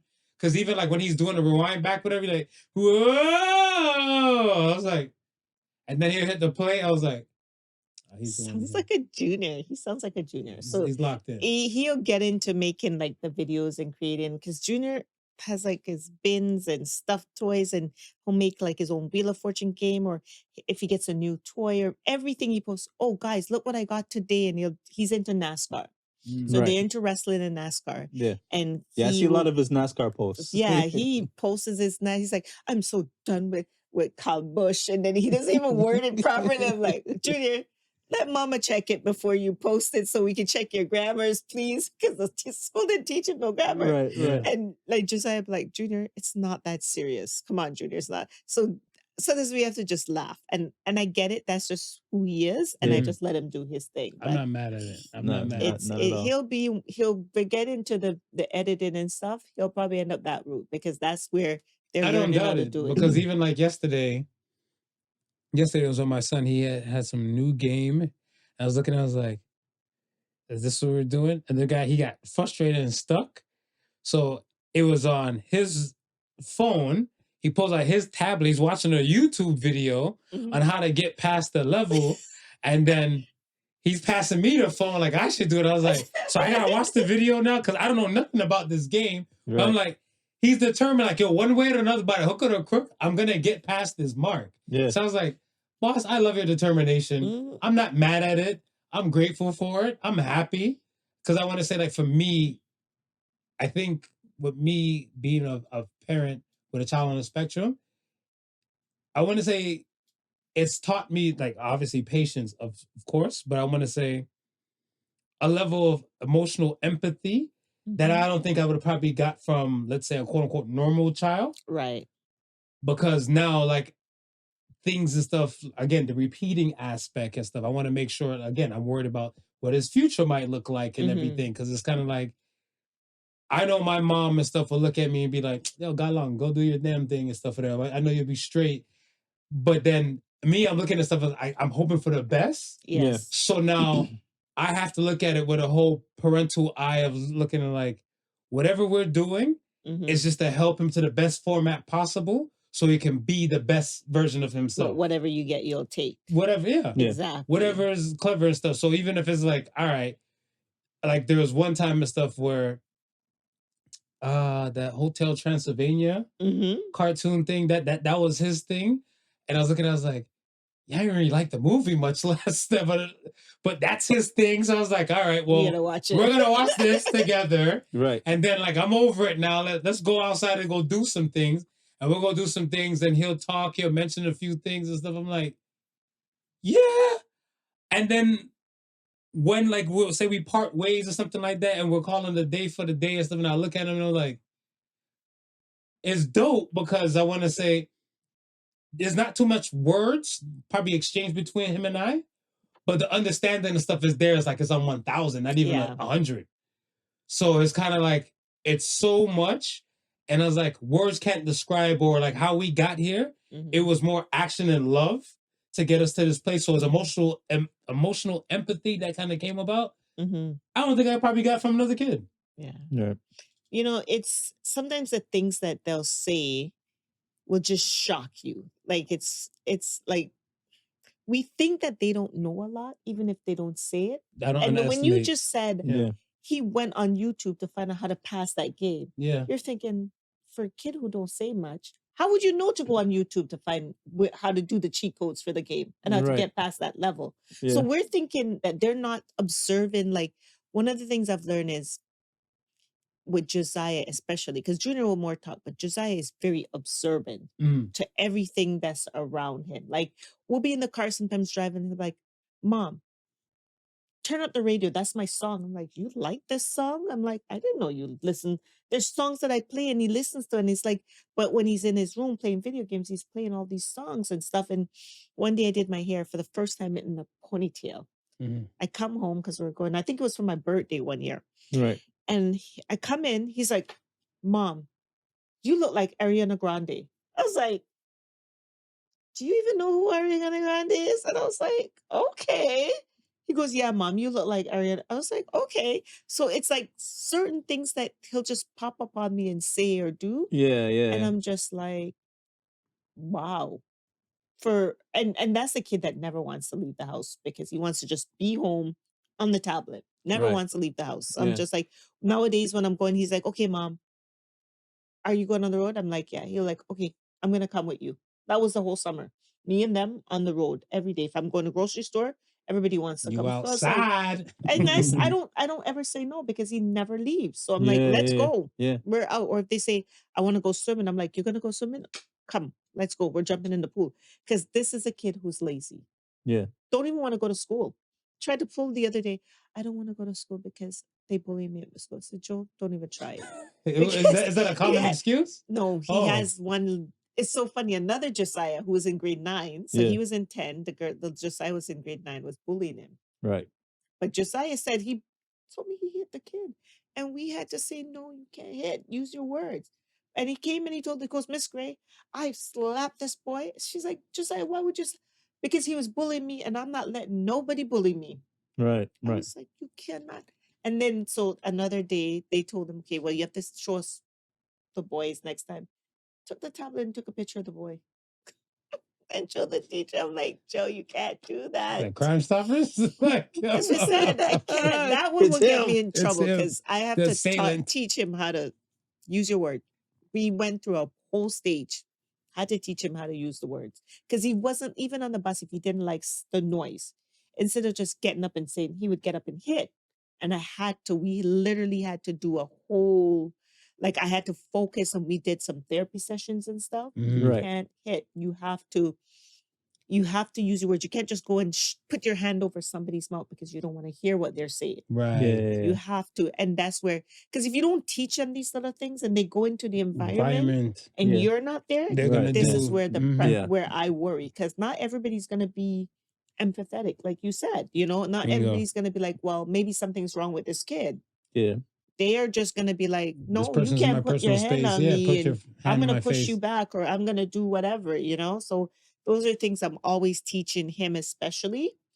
You have to use your words. Tell me what you're feeling. Because sometimes I'm talking to the kid and he's just looking at me like, and he's gone. I was like, hello, come back here. I'm Right. speaking to you. Because he just doesn't want to bother. He doesn't Yeah. want to engage in conversation. Yeah, no, I know that I have sometimes stuff with him like, yo, you good? You okay? And he's not even looking at me and stuff. Yeah. I'm like, you okay? He's like, I'm okay. I was like, And that's the key too. You have to have them look at you especially when they're young. Right. Yeah. When you're talking to them, they don't like eye Eye contact. No, you gotta yeah. do that. And it's like, let's do it. And I find there's a weird stage when they go through puberty. Hmm. It's like the hormones just act up, and it will get better after puberty, but just that stage before, I've seen it with all the kids in my program. They don't want to do anything. Parents are complaining. It's like they've turned into a different person. Right. But it gets better, and I think Thank you for the warning. yes. I know what to look forward to now. Mhm. I'm ready for you, son. Yeah. So you put a lot of time and effort in. I know we're coming close to the to the tournament. Mhm. You mentioned that's the key thing for fundraising. How did you guys come about deciding golf first and foremost as a Mhm. method of fundraising, and then like how True. long has it been since you've been running the tournament? So we are technically going into 16 years, but because we lost 1 year because of COVID, it's Right. technically our 15th year. Okay. Okay. Now, how we came about tournament, it was my way of bringing George into doing something. Because I was about to say you guys for do soccer autism. and basketball. Right. Right. Yeah. Not right. golf. So- yeah. George is he got into golf. Okay. Remember, George High School was a basketball player. Then Right. he started golf, forgot about basketball. So Sound I like thought, Michael Jordan. yeah. Yeah. So that was okay. I said, what can I do to get George involved in this whole autism thing? Because he did push me to start my own not-for-profit, right? Okay. So I said, what can I do to get him? And it's a perfect way because he has a lot of golfers contacts, business contacts. We get a couple of his customers and vendors and clients involved as well. So that's how we've been doing it. Like I said, we're going to our 15th year. Nice. For the last 14th year, we've done it at Eagle Ridge. We're no longer at Eagle Ridge because they've gone semi-private. So a lot of their members they don't do tournaments on Saturdays anymore. Right. So this year we are actually doing it at Woodington Lake Golf Club in Taunton, which is just up off Highway 89. So Okay. it's north. It's about 30 minutes from Brampton, Okay. Okay. which is probably about the same as the other course. But yeah, and we're excited to see what's going to happen. This year, we found that registration is a little slow. So if there's any golfers, it's September 21st. Right. We're changed up the format. We're not doing a dinner because usually we do a 1:30 shotgun start, and then they go golf and we do dinner at 6:30. This year we're doing it 9:30, 10:30 shotgun, and then we're gonna do like a lunch format. So we get a lot of golfers in. Plus, this gives them an opportunity to leave by say 5 o'clock, be home with their families for dinner and stuff like that. Yeah. Mhm. Over the years, we've had a few people come out. We've had Robert Hertravac. We've had what's his name? The guy he was married to Fergie. Oh my God, how can I not remember? Josh Duhamel. Josh Duhamel. Josh We've Duhamel. had Josh Duhamel, and he was trying to hide. And I'm like, oh no, we got to tell everybody you're here. Right. So one of George's coworker was renting a house beside him, and he brought him out. We've had Sherman come out 1 year.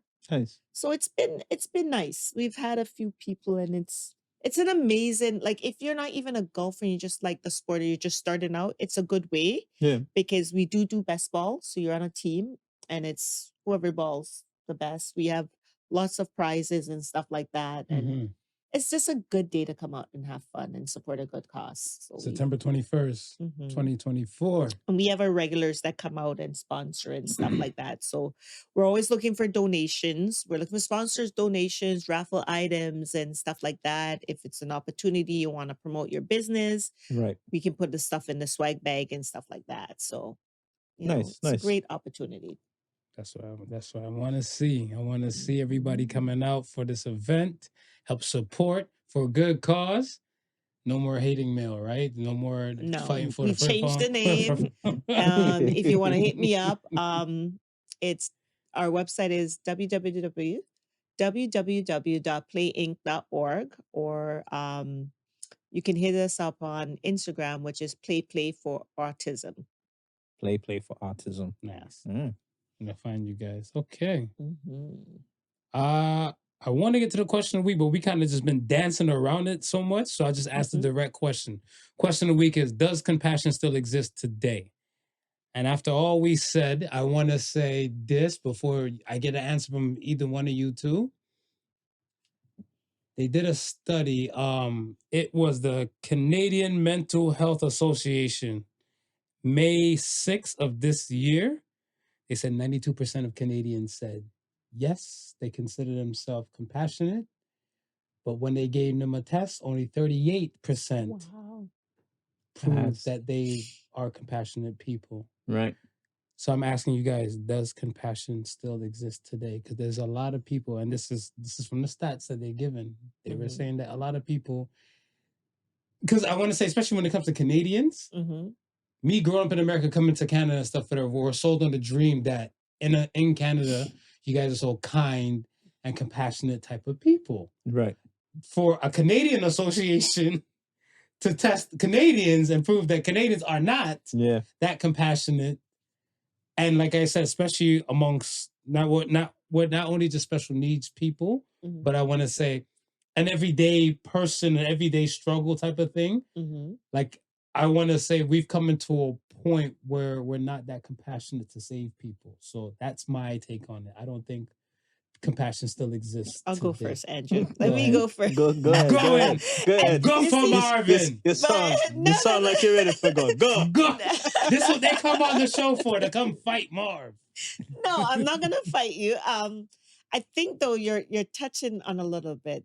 When we say compassion, I feel like I don't want to get into politics, but I think compassion nowadays, it's so wind up in politics. And I think why I say that is a lot of us, yes, we're immigrants. We come here, right?